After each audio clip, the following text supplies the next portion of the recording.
যদি আমি ওনাকে ওভাবে ধরি। তাছাড়া এখন আমাদের সম্পর্কটা ততটাও স্বাভাবিক হয়নি যে ওনাকে জড়িয়ে ধরে বসবো। তো স্বাভাবিক কর। আরে বাবা, জাংকুক যে সবটা ঠিক করার চেষ্টা করছে এটা আমরা দুজনেই বুঝতে পারছি, কিন্তু তুই তো এমন ভাব করছিস যেন তোর এসবে কোনো যায় আসে না।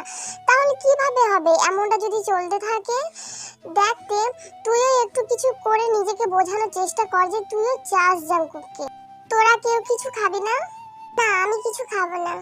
জাংকুক তেকে কিছু জিজ্ঞেস করলো না দেখে তের মন খারাপ করে চুপচাপ থাকে। কি খারাপ লাগছে তো? দেখো, তোমার যেমন খারাপ লাগছে ওর ব্যবহারে, জাংকুকেরও কিন্তু তোমার ব্যবহারে খারাপ লাগছে।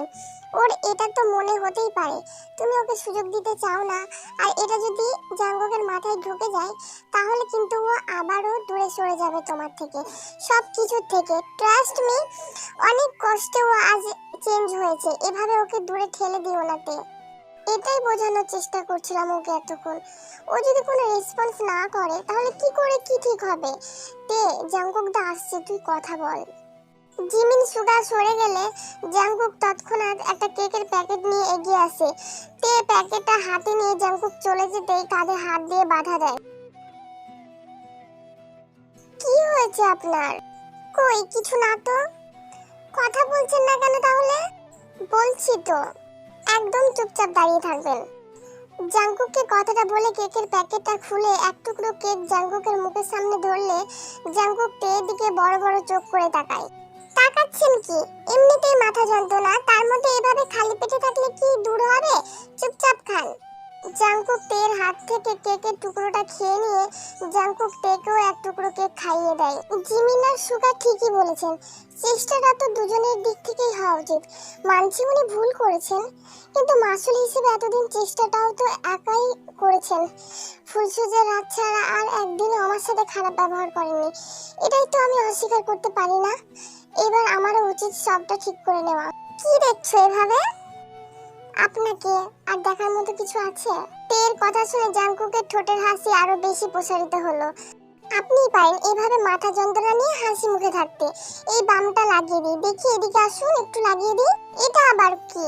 এটাতে কি হবে? কারণ আপনার আবার ওষুধ খাওয়াতে অ্যালার্জি। কোথায় একটা ওষুধ খেয়ে নেবেন তা না, আসুন এদিকে, মাথা নামান। আমার হাত যাচ্ছে না তো, লম্বু কোথাকার।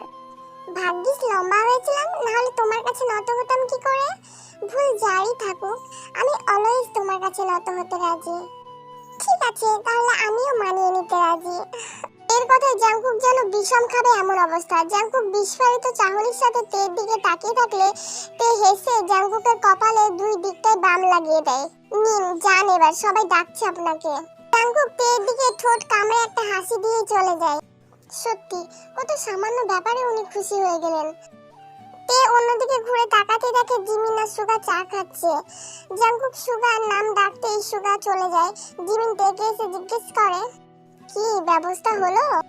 সব ঠিক, কিন্তু আমি অন্য একটা কথা ভাবছি। কি কথা? জিমিন তের দিকে জিজ্ঞাসা দৃষ্টিতে তাকালেই তেও জিমিনের দিকে তাকিয়ে রহস্যজনকভাবে হাসি দেয়। তুমি সত্যি বলছো তুমি পারবে? পারবো না বলে মনে হচ্ছে আপনার? আর না পারলে আপনি তো আছেন আমাকে শেখানোর জন্য। এই কিউট ফেসের পাল্লায় পড়িস না ভাই, শেষমেশ ট্রেন মিস করা যাবে। সুগা প্লিজ, গাড়ি চালাতে পারলে বাইক কেন চালাতে পারবো না আমি? গাড়ি আর বাইক কি এক বৌদিমণি? আর তোমার ব্যাপারটা তাও বুঝলাম, কিন্তু তোমার বান্ধবী, ও মাই গড, ও কখনো সাইকেল চালিয়েছে কিনা সন্দেহ।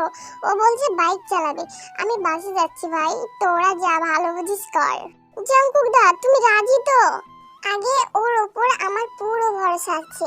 তাছাড়া আর বেশি রাস্তা বাকি নেই, এখানে দাঁড়ানোর তো কোনো প্ল্যান ছিল না। এটুকু রাস্তায় কি বা দাঁড়াবো?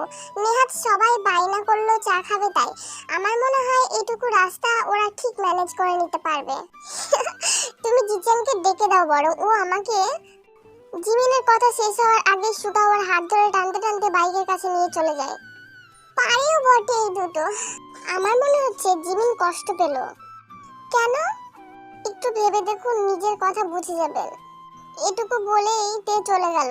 আর এইদিকে জিমিন একদিকে মুখ করে দাঁড়িয়ে আছে আর সুগা আরেকদিকে মুখ করে দাঁড়িয়ে আছে। ওহ, বুঝেছি, জানতাম আপনি খুব তাড়াতাড়ি বুঝে যাবেন। তে বাইকে বসে পড়লে নিজের কার্ডিগানের হাতটা কোণে অবধি গুটিয়ে নেয়। জাঙ্কুক তেকে চাবিটা দিলে জাঙ্কুক পিছনে বসে। অল দ্য বেস্ট তে। তে এগিয়ে যেতে জিমিন একটা জোরে নিঃশ্বাস নেয় আর নিজের হাতের আঙুলগুলো একসাথে ফুটিয়ে নেয়। তারপর নিজের স্লিপসটা একটু টেনে নিয়ে বাইক স্টার্ট দেয়। কিছুটা যেতেই জিমিন স্পিড বাড়াতে শুরু করে তের শার্ট ধরার জন্য। তুই এত তাড়াতাড়ি এলি কিভাবে? এতটা স্পিড কি ফার্স্ট টাইম নেওয়া ঠিক? জিমিনের দিকে তাকালেই জিমিন ইশারা করে আরো এগোনোর জন্য, তাই তে আরো স্পিড বাড়িয়ে দেয়। তে আমি কি তোমাকে ধরে বসতে পারি?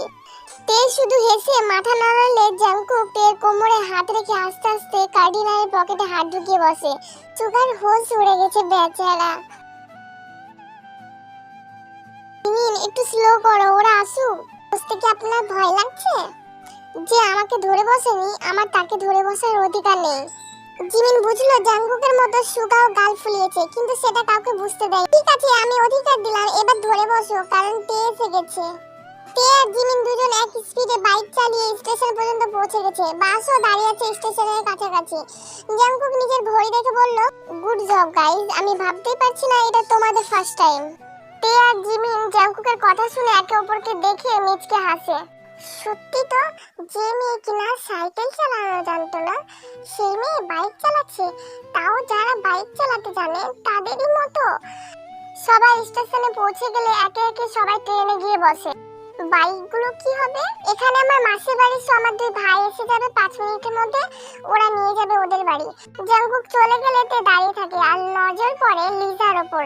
আমার কেন জানি না মনে হচ্ছে যখন আমি জাঙ্কুককে খাওয়াচ্ছিলাম আর বাম লাগিয়ে দিচ্ছিলাম, আমি কিছুতেই মানতে পারছি না লিজা মন থেকে সরে চেয়েছে। এটা কোনো নতুন ষড়যন্ত্র না তো? জিমিন, আমি বলছিলাম যে তুমি আমাকে যখন ফেলে রেখে গেছিলে তখনকার জিমিনের সাথে এখনকার জিমিনের অনেক তফাৎ আছে। তখনকার জিমিন সুগাকে ছাড়া কিছুই বুঝতো না, কিন্তু এখনকার জিমিন সুগাকে ছাড়া সবকিছুই বুঝতে পারে। তোমার আর আমার মাঝে তোমার দিকে থাকা আমার প্রতি অবিশ্বাসটা হয়তো কোনোদিন মিটবে না। জিমিন তাচ্ছিল্য হেসে তের কাছে চলে গেলে সুগার চোখ ছলছল করে ওঠে। তখন শুধুমাত্র মজা করেছিলাম, আমি ভাবিনি তোমার এতে খারাপ লাগবে। আমি তোমাকে কখনোই অবিশ্বাস করিনি। আমি জানি তুমি কিচানের বিষয়টা নিয়ে কথা বলছো। তুমি অবিশ্বাসটা দেখলে তার পিছনে আমার ভালোবাসাটা দেখলে না, বুঝলে না? আমি তোমাকে অবিশ্বাস করি না, আমি তোমার পাশে অন্য কাউকে সহ্য করতে পারি না, তাই এমন বিহেভ করি।